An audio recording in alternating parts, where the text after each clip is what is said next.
Section 4.5 is integration by substitution, all right? And what I'd like to do first is to show you where this comes from so you can see what's going on. I want you to consider the function y equals sine of x cubed minus 4x, and I want you to write down what the derivative is for this function. Derivative, right? So like 2 months ago you learned how to do the derivative. This is a very popular what kind of problem? Chain rule. Somebody said chain rule. Very good. So make sure that you're using the chain rule as you do this problem. Write down what the derivative would be for this function.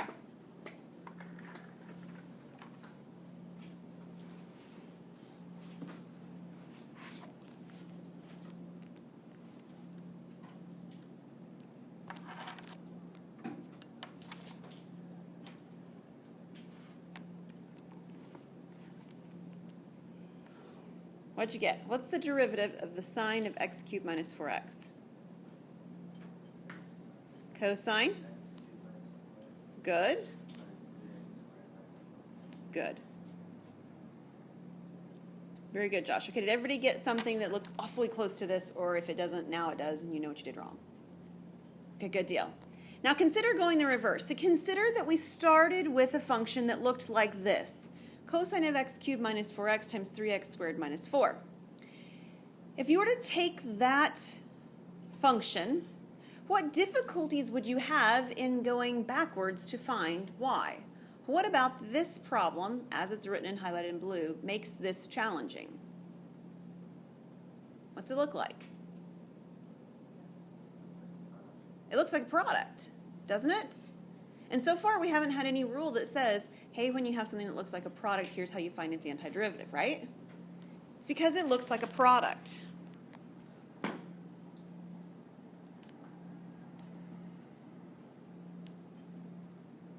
Now, what I'm going to show you in this section is not the only thing you can do when something looks like a product.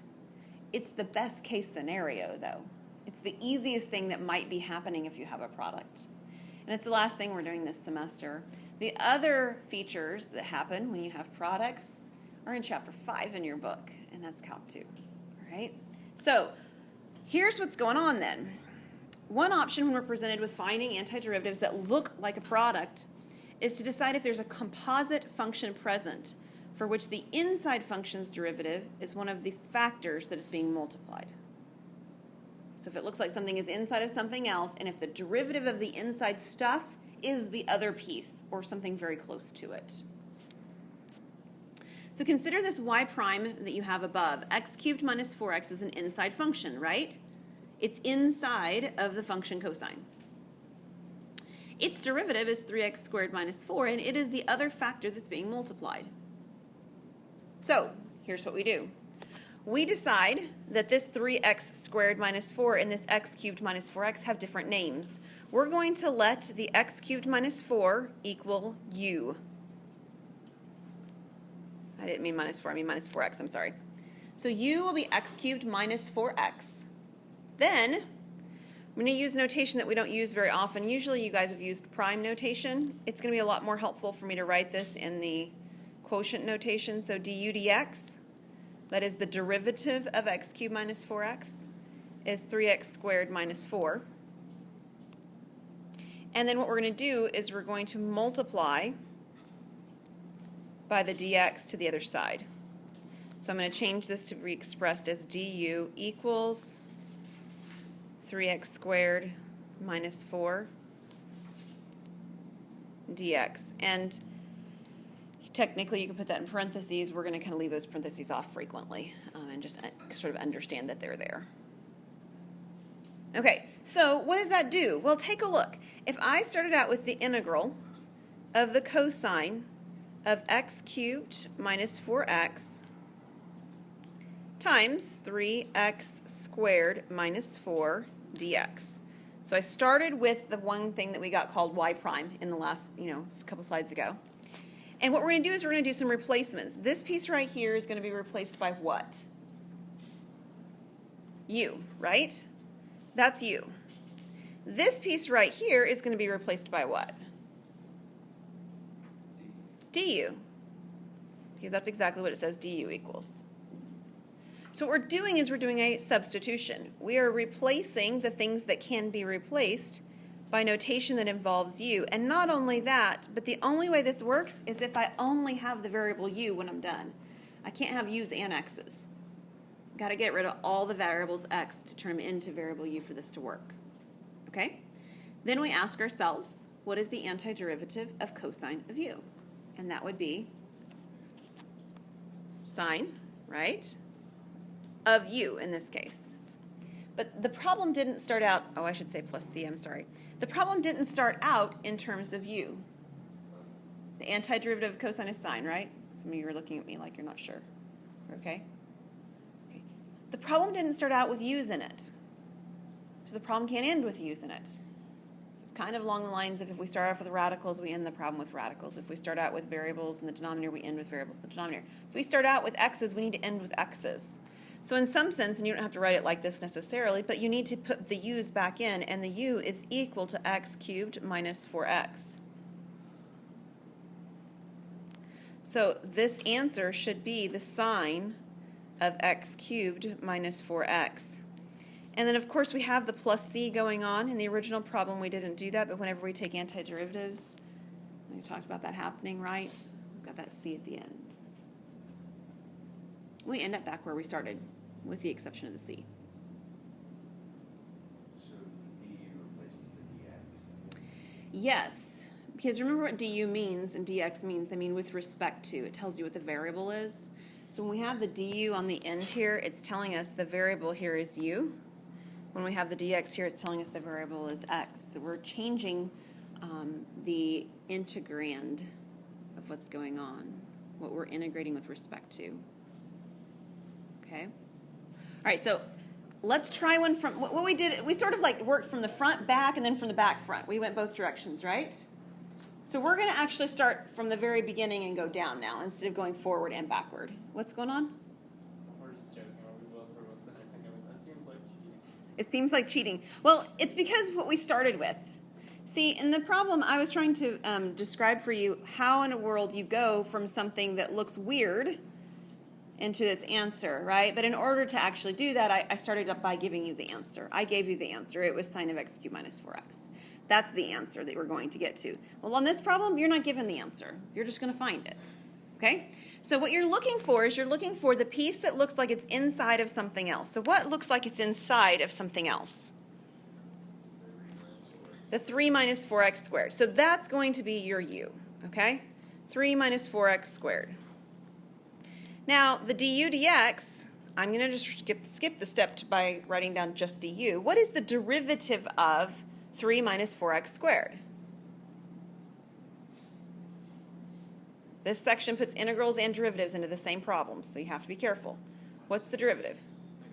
Negative 8x. Very good. And it's negative 8x dx, because I did not put the dx on the left. I am going to put it on the right. Right? Like I could have written du dx equals negative 8x, and then I could have multiplied by the dx. I'm kind of doing those two steps at once. Okay, so that's good news. Why is that good news? That is, why is the negative 8? We have one of those. That's exactly right. This piece right here says exactly that. So everything that I just highlighted in blue is going to be replaced with du. It's not cheating. But you know what? It's going to get harder. And then you can feel very much more comfortable about the fact it's not cheating. How's that? All right, how about cube root of 3 minus 4x squared? What is that going to turn into? That's u to the 1/3. Yeah, so it'd be the cube root of u, or u to the 1/3. You guys with me? Okay, great. Now we have a problem that we know how to take an antiderivative of. U to the 1/3, I don't have any x's in it, it's just plain old u's. I'm done with all of the substituting. And now I get to actually do the calculus. So what is the antiderivative of u to the 1/3? U to the what? 3/4 is u to the 4. All right, so 4/3, right, is the new exponent. And then dividing by 4/3 is the same as multiplying by 3/4. And we need to put a plus c on there somewhere. It doesn't have to be in the middle of it, but at the very end, somewhere you're going to have to have the plus c. And I'm not done because why? I have a u in there. I also have cube roots and things like that I need to get back in here in a minute, correct? So maybe I should do that first. Let's actually do that first. Let's write down, this is u and 3/4 cube root of u to the 4th. And if you want to, you could actually simplify a little bit further by pulling a u out. That's neither here nor there. I don't care whether you do that or not. WebAssign might make you, I'm not sure. But we need to evaluate this with the u plugged back in. So u is actually equal to 3 minus 4x cubed. Is that right? 4x squared, excuse me. Is that right?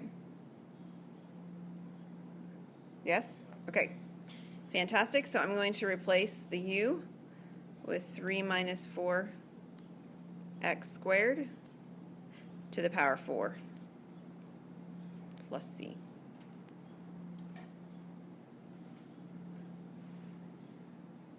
And understand, a WebAssign may actually tell you that you have to write it like this. I'm not sure what it's going to do, actually.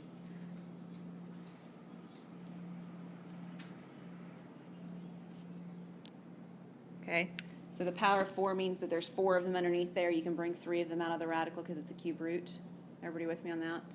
So if it makes you do that, that's what it would look like. Any questions on this one? Okay. Let's do 2 and 3 in the opposite order. So jump to 3, skip 2 for just a second, because 3 is actually a little bit easier than 2 is. Should have put there in the other order. What does it look like is inside of something else? That is, what should we let u be? Maybe I should even pause and ask you, why do I need u substitution on this problem? What is it about this problem that says try u substitution?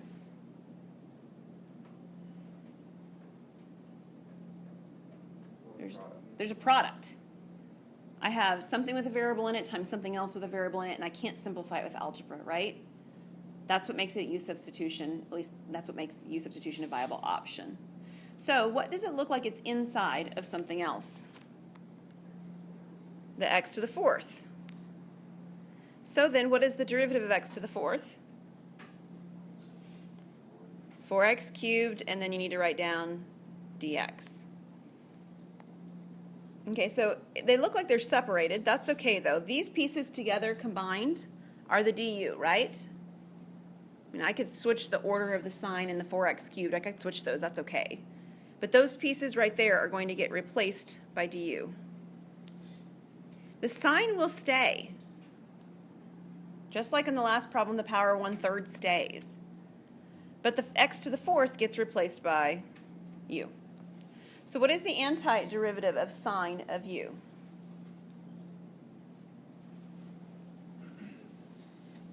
Negative cosine of u plus c.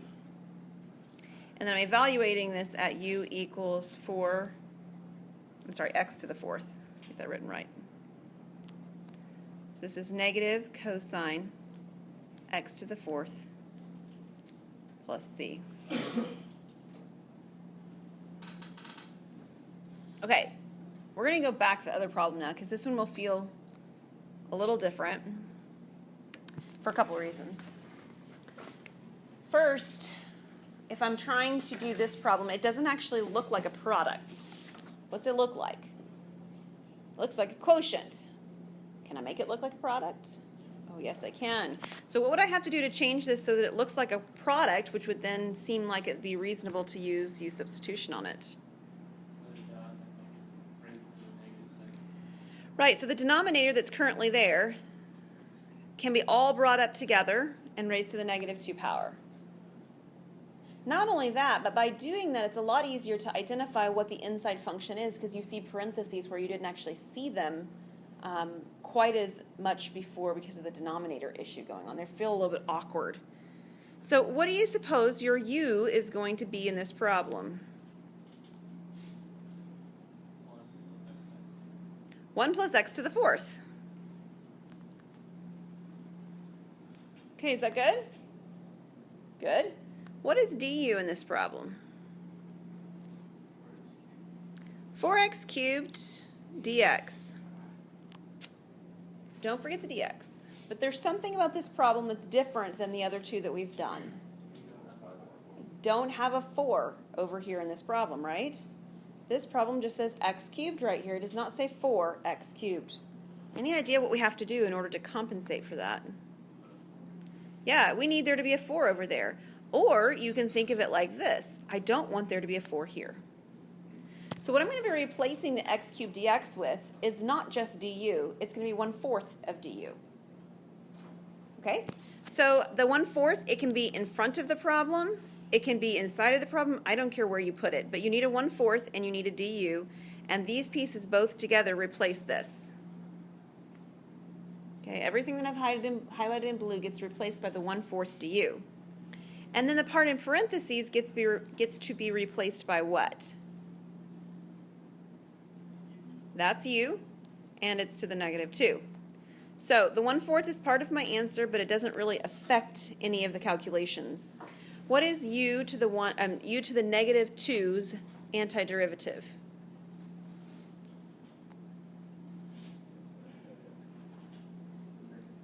U to the -1, and then what? Over what? -1, yeah. Plus my C. Do a little bit of a cleanup. This is going to be the same thing as having negative. You put the -1 on top, or you put the negative in front. It doesn't matter. You've got 4 and U on bottom. Plus your C. And then your U value is 1 plus x to the 4th, right? I think it was that. Yes.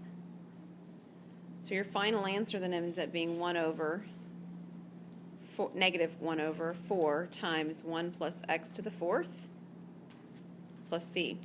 And could you distribute the 4 through the denominator? Sure, that would be fine. It really doesn't become simpler or any less simple by doing so, so either answer should be fine. But if WebAssign doesn't like it, just distribute the 4 through. Okay, any questions on that one? Okay, I want to do number 4, and then we'll pause for today and pick up the rest after that.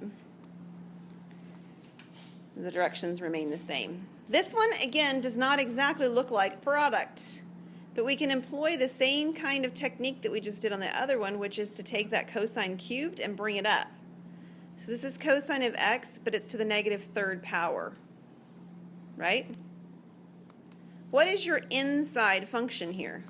What is u? It's cosine, because it's the one that has the power on it. What is du going to be? Sine. Nice. So these pieces get replaced by du. Oh, I left off my dx and you caught it. Thank you. These places get replaced by du. And then this right here stays cosine. I'm sorry. Not stays cosine. What was my cosine value? It was u. Stays u. And then it's to the -3rd. There we go. So what's the antiderivative of u to the -3rd? I'm sorry, did you have a question, Marco? Yes, we did leave off the negative, thank you. So I'm going to need to divide, in essence, by a negative somewhere. So we'll have a negative on our problem. Thanks for catching that. Okay, anything else? All right. What is the antiderivative of u to the -3rd?